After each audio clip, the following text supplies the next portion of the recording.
Nous commençons ce chapitre sur les systèmes mécaniques oscillants par cette présentation de différents types d'oscillateurs mécaniques. Alors le premier, c'est un ressort de raideur K, aspire non jointive. L'une de ses extrémités est liée à un support fixe. L'autre est liée à un corps solide de masse M. Le système est placé sur un plan horizontal. Le système, il est maintenant au repos. Le centre d'inertie du corps solide est repéré par l'axe OX de vecteur unitaire I. Dont l'origine O, elle coïncide avec la position du centre d'inertie du corps lorsqu'il est au repos. Ça veut dire maintenant il est au repos, l'abscisse de G, centre d'inertie du corps, elle est égale à 0. Si on écarte le solide de sa position d'équilibre et on le lâche, on l'écarte jusqu'à 5 et on le lâche. Il effectue alors un mouvement oscillatoire périodique, c'est-à-dire qu'il se reproduit identiquement à lui-même à des durées égales. Alors observez ici qu'il effectue un mouvement oscillatoire. Voici une oscillation, c'est, alors si on part de 5, 0, moins 5, jusqu'à 5, c'est une oscillation. Une oscillation, c'est un mouvement aller-retour. Et la durée d'une oscillation, c'est ce qu'on appelle la période de ce mouvement oscillatoire. Alors voici une période entre 5 par exemple et 5. Donc c'est une période. Ou bien à partir de 0, on commence, moins 5, 0, 5, et on passe par 0. C'est une période. Donc la période, par exemple, si on compte à partir de 0, c'est la durée séparant deux passages successifs par O dans le même sens. Alors, observons aussi que ce mouvement, il s'effectue de part et d'autre de sa position d'équilibre, de part et d'autre de O. Cet oscillateur, on dit qu'il est libre, car il n'est soumis à aucun apport extérieur de l'énergie après sa mise en mouvement. Ça veut dire ici, le système ne reçoit aucune énergie du milieu extérieur. L'amplitude des oscillations est égale à la valeur absolue des deux valeurs extrêmes de l'abscisse x. Alors l'abscisse x ici, elle varie entre moins 5 et 5 en passant par 0. La valeur absolue de ces deux valeurs extrêmes, c'est 5. Ça s'appelle l'amplitude du mouvement. L'abscisse x, alors vous voyez ici l'abscisse x, la représentation graphique à l'abscisse x en fonction du temps, c'est une fonction alternative. Elle est composée d'alternance négative et positive parce que x, elle prend alternativement des valeurs positives, ensuite négatives. Ça veut dire soit il est à droite de O, ensuite il est à gauche de O d'une manière alternative. Un oscillateur réel est toujours amorti. Ça veut dire en réalité, il y a toujours amortissement. Si cet amortissement est faible, alors je vais utiliser ici un amortissement faible.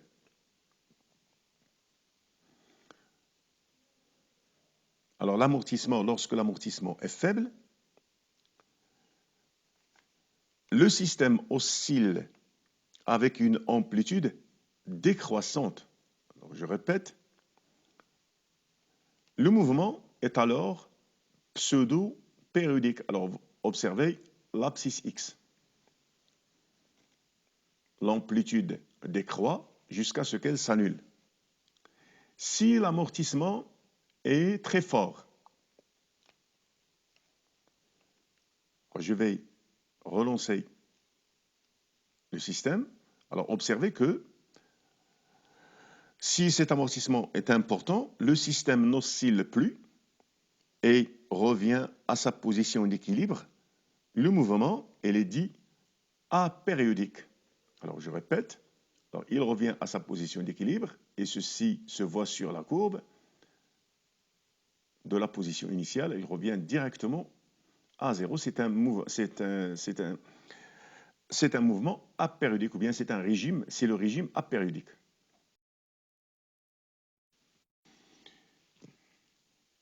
Et dans le cas où le système ressort solide est en position verticale, d'abord le solide se trouve à sa position d'équilibre, on l'écarte de cette position, soit vers le bas, soit vers le haut, et on le lâche. Alors il décrit un mouvement oscillatoire, périodique, autour de sa position d'équilibre. Observez l'abscisse x en fonction du temps. C'est une fonction alternative. Elle varie entre 100 mm et moins 100 mm. Donc 100 mm ici représente l'amplitude. Observez que cette amplitude, elle est constante tant qu'il n'y a pas d'amortissement. Et en cas où il y a amortissement, je vais appliquer ici un amortissement faible. Alors j'obtiens un régime pseudo-périodique. Si cet amortissement est fort, observez que le régime des oscillations est apériodique. Un autre type d'oscillateur mécanique, c'est le pendule pesant. Alors le pendule pesant, c'est un corps solide pouvant tourner autour d'un axe delta fixe. Ici, il est représenté en rouge. Il est perpendiculaire à l'écran. Alors le pendule pesant, il peut tourner autour de cet axe et cet axe ne passe pas par le centre d'inertie du corps. Alors le pendule pesant, la position du pendule pesant, il est repéré par l'angle θ entre cette position qui est la position d'équilibre stable et la position à un instant t quelconque. C'est l'angle entre les deux. Alors ça s'appelle l'abscisse angulaire. Alors si j'écarte le pendule de sa position d'équilibre et je le lâche, il subit un mouvement oscillatoire périodique autour de sa position d'équilibre stable. Alors l'amplitude des oscillations, c'est la valeur maximale de l'abscisse angulaire. Ici, c'est 8 degrés. Ça veut dire que le pendule maintenant, il oscille entre plus 8 degrés et moins 8 degrés. Observez que la période dans ce cas, de ce mouvement, elle est égale à 2 secondes. Si j'augmente un peu l'amplitude, j'obtiens à peu près 2 secondes. Mais si j'augmente encore la valeur de l'amplitude, observez que la période s'écarte un peu de 2 secondes. Ça veut dire que le pendule, il oscille avec une période qui reste à peu près la même pour des faibles valeurs de θ. Alors on dit qu'il y a isochronisme des petites oscillations. Et en absence d'amortissement, le régime que subit l'oscillateur, c'est un régime oscillatoire périodique, non amorti. Vous voyez que l'amplitude, elle reste constante. Ici, vous avez l'angle θ en fonction du temps. Voici l'amplitude. Par contre, si j'applique un faible amortissement, j'obtiens un mouvement, un régime pseudo-périodique. Si j'augmente encore l'amortissement, j'obtiens un régime apériodique. Il y a un cas particulier du pendule pesant, c'est le pendule simple. Alors le pendule simple, c'est un cas particulier du pesant et il est constitué d'un objet de masse m accroché à l'extrémité d'un fil inextensible ou d'une tige rigide de masse négligeable devant celle de l'objet. Ça veut dire que le centre d'inertie du système, il est confondu avec celui de l'objet. Alors dans ce cas, on dit que c'est un pendule simple. Ensuite, un autre type d'oscillateur mécanique, c'est le pendule de torsion. Il est constitué d'un fil métallique rigide dont la première extrémité est reliée à ce support fixe, la deuxième est reliée au centre d'inertie d'un corps solide. Alors ce pendule, il peut osciller autour de l'axe matérialisé par le fil. Ici, l'axe, il est perpendiculaire au plan de l'écran. C'est une vue de dessus. Alors, vous voyez qu'il oscille autour de sa position d'équilibre et c'est un mouvement pseudo-périodique parce que le mouvement se fait avec amortissement. Nous commençons ce chapitre sur les systèmes mécaniques oscillants par cette notion de système oscillant ou bien d'oscillateur et d'oscillateur mécanique. Alors par définition, un système oscillant, c'est un système en mouvement périodique, ça veut dire c'est un mouvement qui se répète identiquement à lui-même à des intervalles de temps égaux autour d'une position d'équilibre. C'est ce qu'on a vu pour les pendules, pour les exemples des pendules des animations précédentes, pendules pesants, simples, etc. Ils oscillent autour d'une position d'équilibre. Et un système mécanique qui effectue un mouvement d'aller-retour de part et d'autre de sa position d'équilibre, ça veut dire qu'il laisse la position d'équilibre au milieu, on le qualifie d'oscillateur mécanique.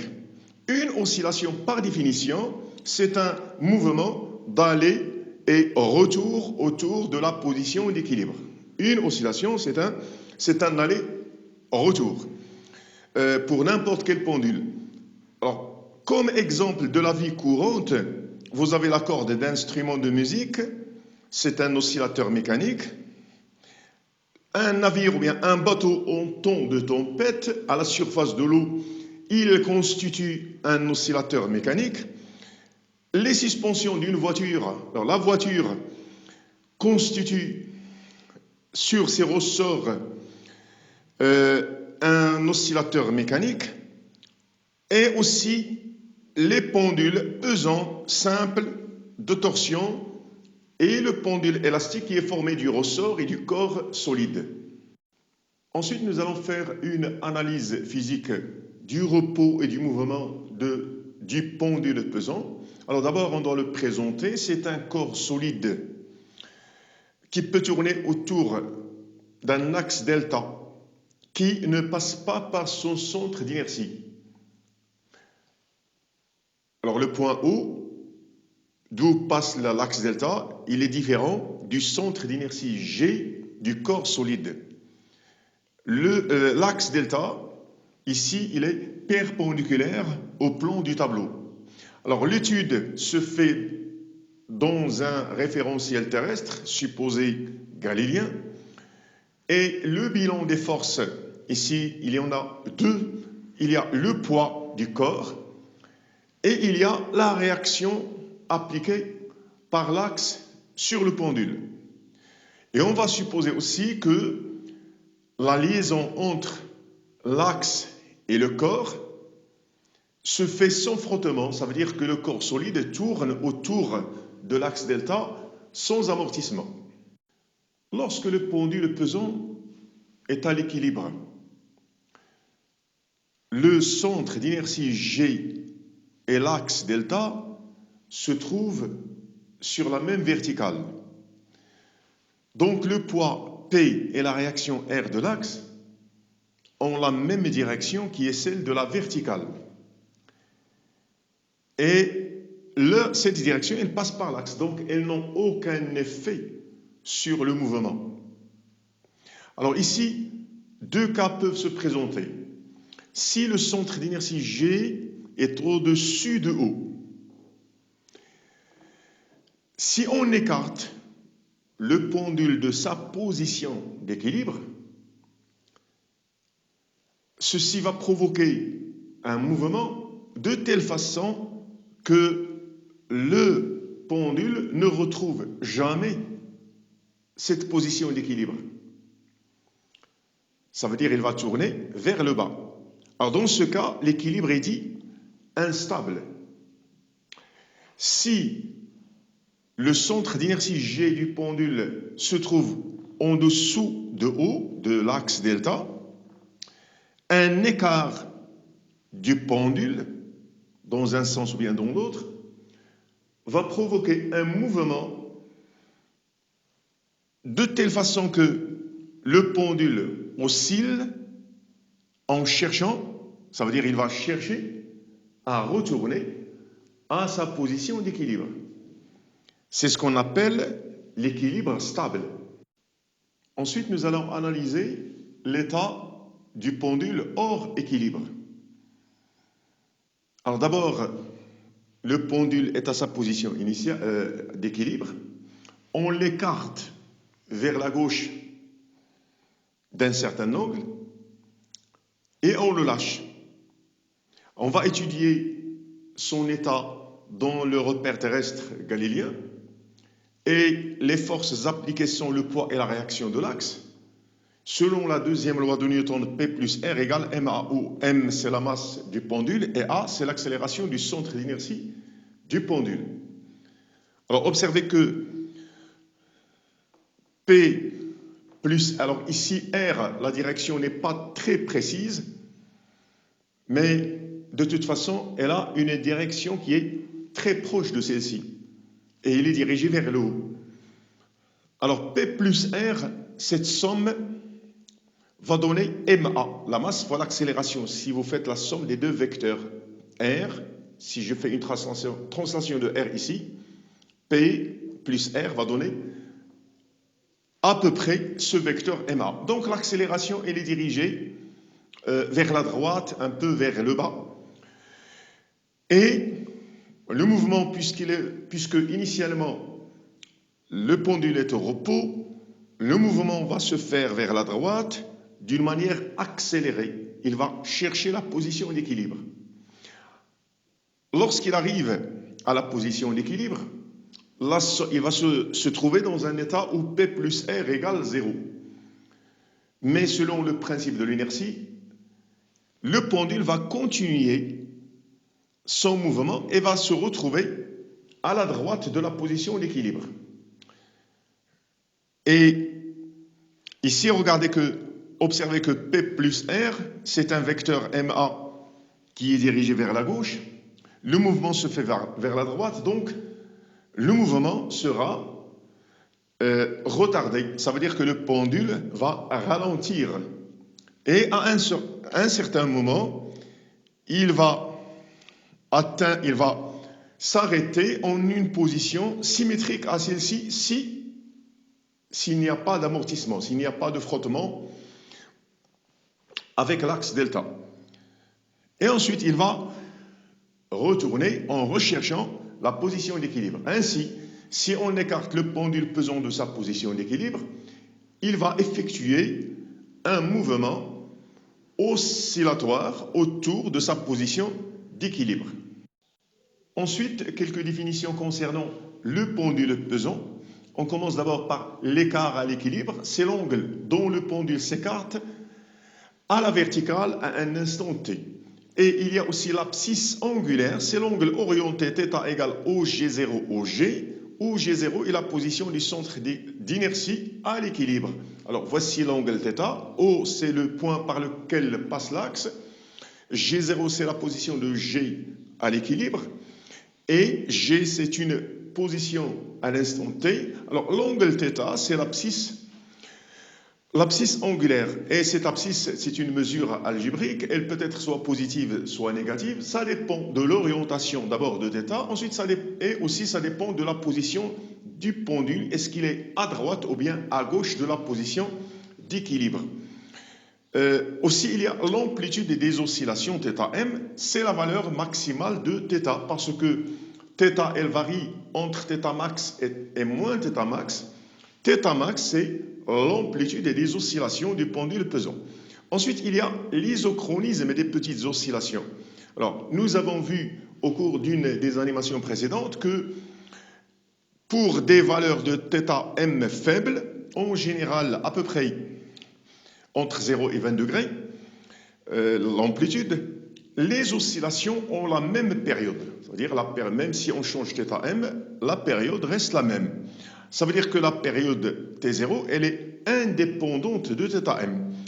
Alors, cette caractéristique du pendule s'appelle l'isochronisme des petites oscillations. Et en l'absence d'amortissement, la période T0, on l'appelle la période propre du pendule pesant. Il y a aussi le pendule simple. Alors, le pendule simple, c'est un cas particulier du pendule pesant. Alors, le pendule simple, c'est un corps de petite dimension qui se déplace à distance constante d'un point O fixe. On peut obtenir en pratique ce pendule simple en accrochant une masse à un fil de très faible ou bien de masse négligeable, ou bien en mettant une bille de très petite dimension dans un bol sphérique. On obtient aussi un pendule simple. Alors, le pendule simple, il est repéré par rapport à sa position d'équilibre vertical par l'angle θ, et L, entre O et la masse, c'est la longueur du pendule simple. Alors, l'étude de l'état d'équilibre du pendule, l'étude se fait dans un repère terrestre galiléen. Dans ce repère, la masse M elle est soumise à l'action de son poids et la tension du fil. Et pour obtenir l'équilibre, selon le principe de l'inertie, il faut que la somme de ces deux forces soit nulle, P plus T égale 0, et ceci ne peut être vérifié que si le fil est vertical. Ça veut dire qu'ils ont la même direction et de sens opposé. Et si on écarte le pendule de sa position d'équilibre et on le lâche, il effectue un mouvement oscillatoire autour de la position d'équilibre. Un autre oscillateur mécanique, c'est le pendule élastique. Il est composé d'un ressort aspire non jointive de masse très très faible, négligeable. L'une de ses extrémités, elle est reliée avec un support fixe. À l'autre extrémité, on accroche un corps solide de masse M. Alors, le système, il est placé sur un plan horizontal. L'étude du repos ou bien du mouvement se fait dans un repère terrestre galiléen. L'étude se fait selon cet axe horizontal d'origine O qui coïncide avec la position du centre d'inertie du corps solide à l'état de repos. Alors, à l'état de repos, en supposant qu'il n'y a pas de frottement entre le corps solide et le plan horizontal, les forces appliquées sur le corps solide sont son poids et la réaction qui est perpendiculaire au plan. Et la force appliquée par le ressort, il est nul. Mais lorsqu'on écarte le solide de sa position d'équilibre, en plus des deux forces P et R, il apparaît une troisième force appliquée par le ressort.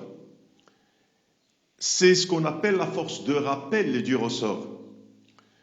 Alors cette force, elle tend à ramener le corps solide vers sa position d'équilibre. Alors il se met en mouvement, dépasse la position d'équilibre.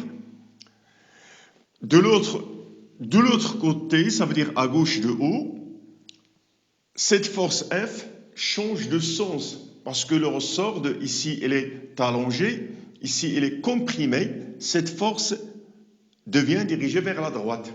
Donc, il rappelle aussi au corps la position d'équilibre. Et ainsi de suite, lorsqu'on écarte le corps de sa position d'équilibre, il effectue un mouvement oscillatoire autour de la position d'équilibre. Le pendule de torsion, c'est aussi un exemple d'oscillateur mécanique. Il est composé d'un fil métallique rigide appelé fil de torsion. L'une de ses extrémités est liée à un support fixe, l'autre est liée au centre d'inertie d'un corps solide homogène. Le fil il est vertical, le corps solide il est horizontal. On étudie le mouvement ou bien le repos de ce système dans un repère terrestre galiléen. Alors, lorsque le corps est en équilibre, il est soumis à l'action de son poids et à la tension du fil. Ils sont opposés, de même direction, de sens opposé. Et lorsqu'on écarte le corps solide de sa position d'équilibre d'un angle θ, le fil est tordu et donc il applique un couple qu'on appelle couple de torsion ou bien couple de rappel. Donc le corps solide, il devient soumis au poids, à la tension du fil et à ce couple de rappel qui cherche à le ramener vers sa position d'équilibre. Ainsi, on obtient un mouvement horizontal de rotation oscillatoire autour de cet axe delta matérialisé par le fil de torsion. En absence d'amortissement, un oscillateur mécanique, il oscille autour de sa position d'équilibre avec une période qu'on appelle la période propre et qu'on note T0. En présence d'amortissement, deux cas peuvent se présenter, soit l'amortissement faible ou bien fort. Si l'amortissement est faible, on obtient ce qu'on appelle un régime pseudo-périodique. On dit que les oscillations sont pseudo-périodiques ou bien que les oscillations sont amorties. Et dans ce cas de faible amortissement, on peut observer soit un amortissement fluide, ça veut dire le corps, l'oscillateur, il est amorti par un fluide, un gaz ou bien un liquide, par exemple un ressort qui oscille dans l'eau. Si l'amortissement est fluide, l'amplitude des oscillations, alors le régime il est pseudo-périodique et l'amplitude soit θ, soit x selon la nature du pendule, l'amplitude diminue d'une manière exponentielle. Dans le cas où l'amortissement est solide, par exemple lorsqu'un oscillateur oscille, mais il est en contact avec un corps solide. Alors dans ce cas, on observe une décroissance de l'amplitude d'une manière linéaire. On définit la pseudo-période pour un phénomène pseudo-périodique. La pseudo-période, c'est la durée séparant deux maximums successifs ou bien deux minimums successifs. Et cette pseudo-période T, elle est toujours supérieure à la période propre T0 en absence d'amortissement. Ensuite, il y a le deuxième cas de l'amortissement fort, important. Dans ce cas, on obtient un régime qu'on appelle apériodique. Ce sont des oscillations apériodiques. Et dans ce cas, l'oscillateur se dirige directement vers sa position d'équilibre sans osciller.